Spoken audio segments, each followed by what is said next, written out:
Ukraine युद्ध के कारण ज्यादातर देश अपनी ऊर्जा, खाद्य और सप्लाई चेन को मजबूत बनाने में जुटे हैं। ऐसे माहौल के बीच यूएन का प्रमुख जलवायु सम्मेलन कॉन्फ्रेंस ऑफ पार्टीज यानी कॉप चल रहा है। युद्ध के कारण जलवायु संबंधी समस्याओं की अनदेखी की भी चिंताएं जताई जा रही हैं। हमें उम्मीद है कि भू राजनैतिक तनाव कॉप के मंच तक नहीं पहुंचेगा।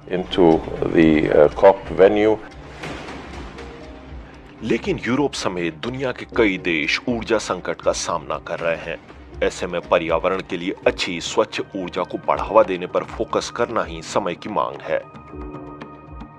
मिस्र के तटीय शहर शर्म अल शेख में शुरू हुआ कॉप का 27वां सम्मेलन ऐसे कई मुद्दों का सामना कर रहा है। इस साल कॉप का नारा है मिलकर योजनाओं को अमल में लाना, ताकि हर कोई हिस्सेदारी निभा सके और अपने स्तर पर बदलाव ला सके। लेकिन इसके लिए ढेर सारे पैसे की जरूरत है। 2015 में पेरिस में हुए जलवायु सम्मेलन में दुनिया भर के देशों के बीच ग्रीन हाउस गैसों के उत्सर्जन को कम करने पर बाध्यकारी सहमति बनी थी। इन लक्ष्यों को पाने के लिए अथाह निवेश की जरूरत है। द वर्ल्ड रिसोर्स इंस्टीट्यूट के मुताबिक 53% लक्ष्य पाने के लिए ही 4,300 अरब डॉलर की जरूरत पड़ेगी, यानी भारत की कुल जीडीपी का करीब 1.5 गुना पैसा।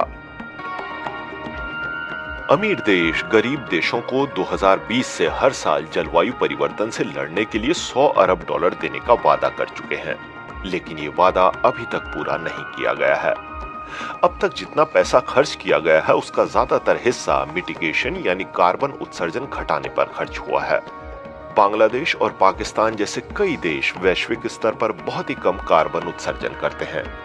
ऐसे देशों को ज्यादा पैसा बदलते मौसम का सामना करने के लिए चाहिए। उम्मीद है कि हम इन देशों की प्रतिरोधी क्षमता मजबूत करने के लिए ज्यादा पैसा जुटाने के रास्ते खोज सकेंगे।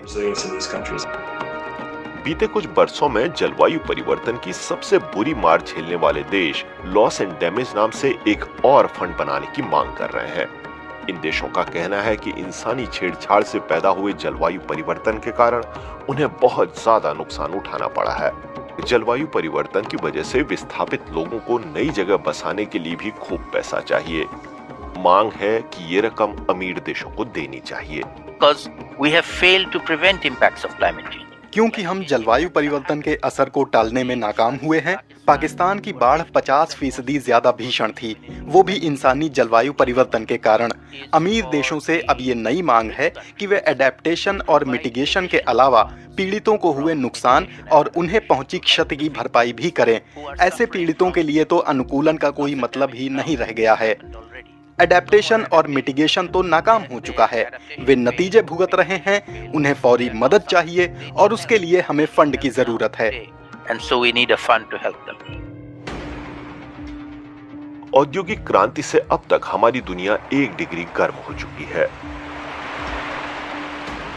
इस गर्मी के कारण महासागरों का जलस्तर बढ़ा है और मौसमी आपदाएं विकराल हो रही हैं।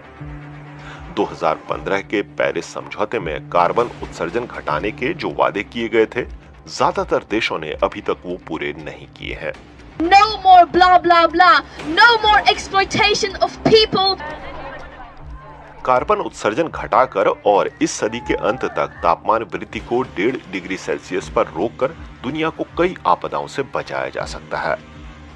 ताजा रिपोर्ट कहती है कि 193 देशों के इस सामूहिक लक्ष्य के बावजूद इस सदी के अंत तक पृथ्वी 2.5 डिग्री सेल्सियस तक गर्म हो सकती है।